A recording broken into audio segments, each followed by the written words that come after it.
But what if paper pattern change हो, जैसा CDS 1 2025 में हुआ था, तो ये स्ट्रेटजी थोड़ी सी काम नहीं करेगी।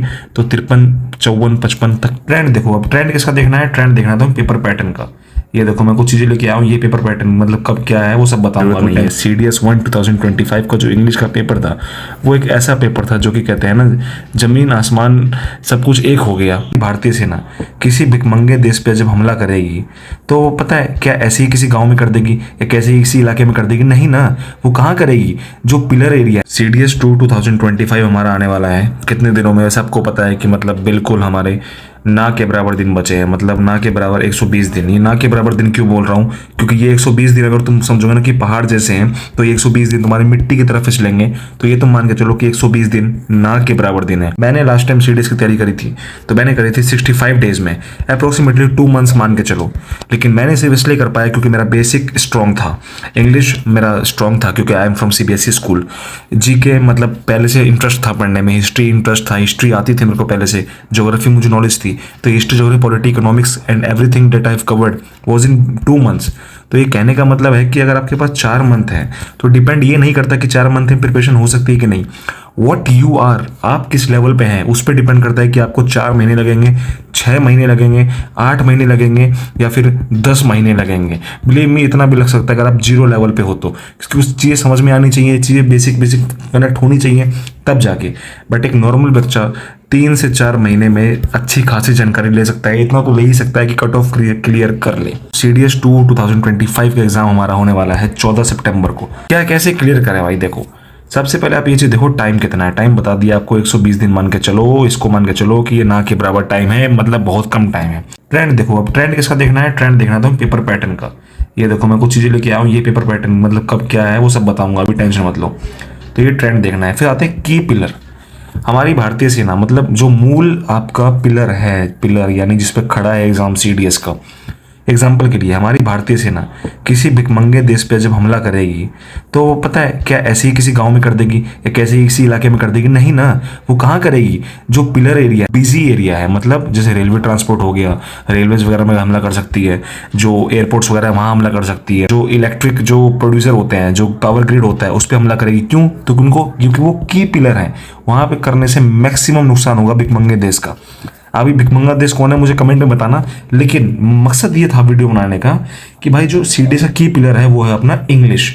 आपको ना इस पे हमला करना पड़ेगा, यानी इसको अगर आपने अच्छे से कर लिया तो CDS आपके मुट्ठी में आ जाएगा, ये 100% है। हमारी इंडिया आर्मी भी ऐसी करती है, आप भी इंडिया आर्मी में जा रहे हो तो ऐसे ही सोचो। मैंने तो ये सोचा था भाई, आज से कसम खा लो कि आज से लेकर जब तक एग्जाम नहीं होता तब तक हर दिन 3 से 4 घंटा तो इंग्लिश को दूंगा, चाहे कुछ भी हो जाए एट एनी कॉस्ट। और ये कोशिश करना सुबह 9 से 11 एग्जाम होता है ना अपने इंग्लिश का, तो 9 से 11 इंग्लिश को ही फोकस करना। याद रखना मेरी बात, आपका बायोलॉजिकल साइकिल जो होती है वो भी आपकी सेट होनी चाहिए आपके एग्जाम की प्रिपरेशन के हिसाब से, एग्जाम के टाइमिंग के हिसाब से।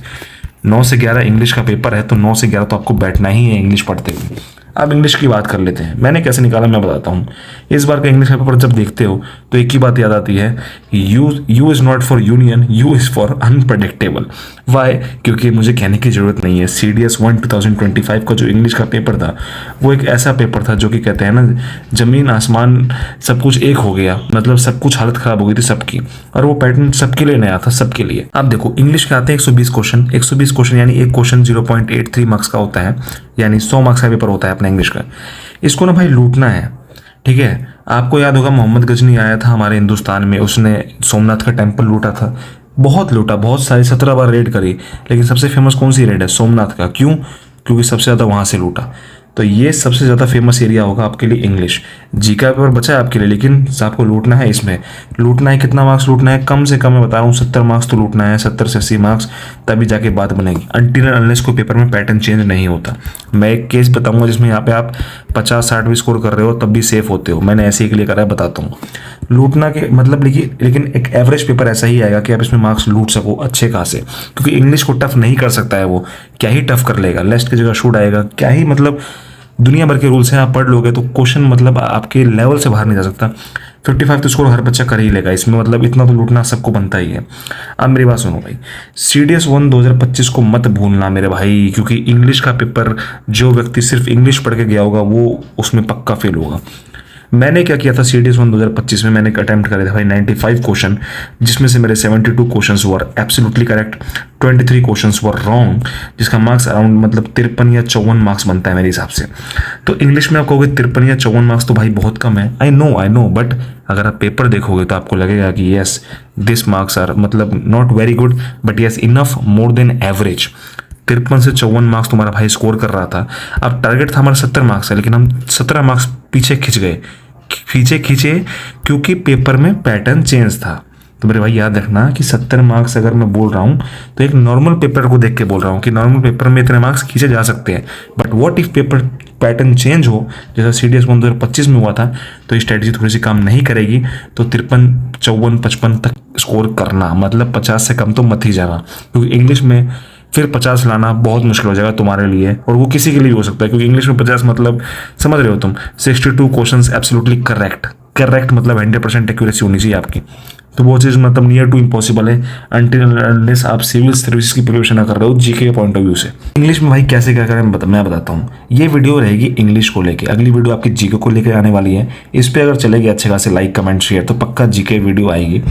अब देखो ट्रेंड एनालिसिस जान लो भाई, प्रॉपर जीके का भी ऐसे ही लाऊंगा, हिस्ट्री ज्योग्राफी पॉलिटी इकोनॉमिक्स कहाँ से करें एक एक चीज़, क्योंकि मैंने किया तो मैं आपको बता सकता हूँ। स्पॉटिंग एरर्स तो भाई देखो, स्पॉटिंग एरर्स अब बंदे बोलते हैं भाई ये कर ले स्पॉटिंग एरर्स। अब स्पॉटिंग एरर्स के लिए चाहिए क्या तेरे को भाई चाहिए ग्रामर्स के रूल्स टिप्स पे होने चाहिए भाई, किसके साथ क्या रूल लगता है ये तुम्हें पता होना चाहिए। साथ ही साथ इनफ प्रैक्टिस होनी चाहिए भाई। ये तो मान के चलो ना यार 10 क्वेश्चन तो हर बार आते हैं, इस बार भी 10 क्वेश्चन आए थे स्पॉटिंग एरर्स के। ये तो मतलब नदी अगर उल्टी बहेगी तो भी स्पॉटिंग एरर तो सीधा ही बहेगा। मतलब कहने का मतलब ये है कि ये तो फिक्स ही हो गया, हर साल आएगा। रीडिंग कॉम्प्रिहेंशन इस बार आया था 0 क्वेश्चन। हाँ बिलीव नहीं हो रहा होगा ना, देखो 15 10 10 10 15 10 10 10 20, बंदा क्या सोचता है 10 क्वेश्चन तो आएगा ही यार। ले भाई यूपीएससी ने 0 दे दिया, 0। गारंटी तो ये भी नहीं हो सकती कि भाई ये कोई गारंटी नहीं है स्पॉटिंग एरर की, लेकिन 95% चांसेस जरूर आएगा।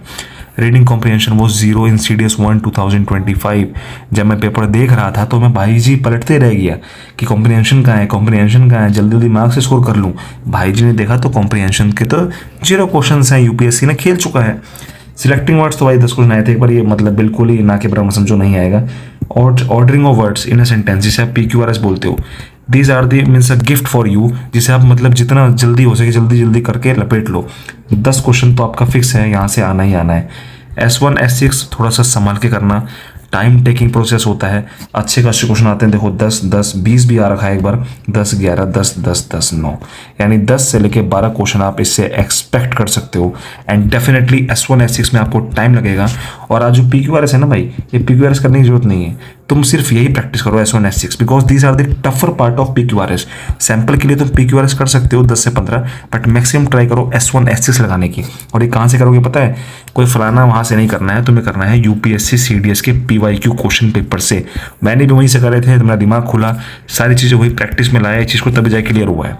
जिस बार जो स्पॉटिंग एरर्स हुए थे, सॉरी जो इसमें PQRS हुए थे, इस बार 20 आए थे S1 S6 और ये PQRS को मिला के, और मेरे 20 में से भाई 17 सही है। तो समझ सकते हो कि अच्छी खासी एक्यूरेसी मेरी, मतलब अच्छी तो थी एक्यूरेसी। और वो 3 पता है कहाँ से गलत हुए हैं, वो गलत हुए हैं S1 S6 से, जिसको भी इस बार बहुत टफ आया था S1 S6, ऐसा कुछ नहीं है।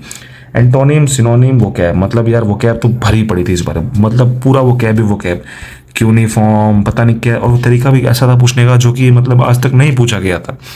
सो भाई अब बात यही आती है कि वोकैब आपको पढ़नी पड़ेगी। अब वोकैब जो छोड़ के जा रहे थे कि यार कितने ही आते हैं, 20-22 क्वेश्चन आते हैं हम छोड़ देंगे, नहीं यार वोकैब इज द की। अब वोकैब पढ़ना पड़ेगा आपको कि भाई वोकैब पिछली बार पूछी तो इस बार ग्रामर छोड़ देते हैं, वोकैब अच्छे से करते हैं, तो भाई क्या पता इस बार ग्रामर कर दे, तो यार तुझे दिमाग लगाना पड़ेगा। यू मेक श्योर कि भाई तुम सब कुछ करके जाओ, बिकॉज तुम जानते हो ये UPSC है, कुछ भी खेल सकता है ग्रामर के साथ, वोकैब के साथ। जब बंदे ने कॉम्प्रिहेंशन के 0 क्वेश्चन कर दिए और फिर भी इतना बढ़िया पेपर बना दिया, तो समझ सकते हो तुम।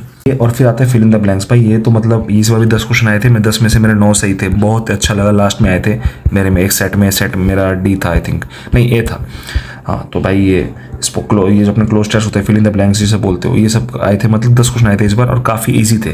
थोड़ा सा टेंस वेंस का नॉलेज होना चाहिए इसमें। वही है ना कि आप रूल्स पढ़ो पहले, आप जो है पहले रूल्स पढ़ोगे आपको एक आइडिया लगेगा। रूल्स पढ़ने से क्या फ़ायदा, स्पॉटिंग एरर्स होंगे आपके, क्या होंगे, क्लोज टेस्ट होंगे, और साथ ही साथ क्या होगा, आपको ये ऑर्डरिंग ऑफ वर्ड्स में भी काम देगा, बिलीव मी, आपको ये ऑर्डरिंग वर्ड्स में भी काम देगा। ये आपको मैं ऐसे बता नहीं सकता, जब आप एग्जांपल सॉल्व करोगे तो आपको टेंस का कुछ आइडिया लगेगा कि यार इसके बाद तो आ ही नहीं सकता, प्रोनाउन, नाउन, यार ऐसी चीज़ें होती है ना जो कि मतलब पता है कि यार बंदा प्रोनाउन से तो स्टार्ट हो नहीं सकता, नाउन से स्टार्ट होगा। तो ये चीज़ भाई क्या है, रूल्स हैं ये सब। तो ये चीज़ आप करो, ठीक है। ग्रामर की आपको अच्छी नॉलेज होनी चाहिए, वो क्या है आप पढ़ते रहना। इंग्लिश के पेपर में मोस्ट इंपॉर्टेंट थिंग है भाई प्रैक्टिस। आप प्रैक्टिस करते रहो। प्रैक्टिस के लिए जो अच्छी बुक्स हैं वो आप सबको पता ही है, दिशा वगैरह की है या ओसवाल वगैरह की है, आपको जिसकी पसंद आती है ले लो। दिशा की आप PYQ ले सकते हो भाई, जो 17 साल मेरे पास PYQ है, मैं फोटो लगा देता हूँ। ये आप बुक ले सकते हो, आपको मिल जाएगा डिस्क्रिप्शन में, यहाँ पे आपको दिख रहा होगा बुक, ये ले लो। यहाँ से सारे क्वेश्चन लगा दो भाई, सारे मतलब सारे 2009 से लेकर 2025 तक मैंने तो सारे लगा दिए थे भाई, और इसका फल मुझे मिला है।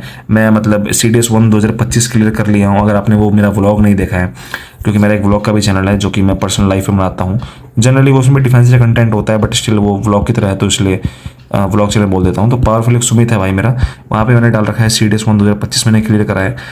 थोड़ा सा एग्रेसिवनेस दिखा दिया था कुछ कमेंट्स के चक्कर में, तो उसको माइंड करना, but still clear the CDS 1 2025। Next strategy video आएगी आपकी GK को लेके। GK में आपसे डिटेल में बात करेंगे आपके साइंस को लेके, ज्योग्राफी को लेके, history, politics, economics, everything. Now you need to make sure कि आप अपने कमेंट जो है वो अच्छे से रखना, सारी चीज़ें आप क्वेश्चन पूछते रहना, आपको मैं जवाब दूंगा। साथ ही साथ कोई डाउट हो इस वीडियो में तो वो मुझे कमेंट में जरूर से बता देना। I will help you in each and every case, definitely, if you have time, if you have guts, and definitely most important is your ego. So make your satisfy your ego, because मैं तो उसी में believe रखता हूँ कि अगर तुम्हारी इतनी अकड़ है, इतना तुम बनना चाहते हो बड़ा, तो अपने ईगो को सेटिस्फाई करने के लिए you need to make sure कि आप CDS एग्जाम क्रैक करें। लेट्स गो पावरफुलिक। कमेंट कर देना अगली वीडियो GK पे आएगी, किस टॉपिक पे चाहिए वो बता देना। कोई डाउट हो कमेंट कर देना। मिलते हैं आपसे अगली वीडियो में, तब तक के लिए जय हिंद।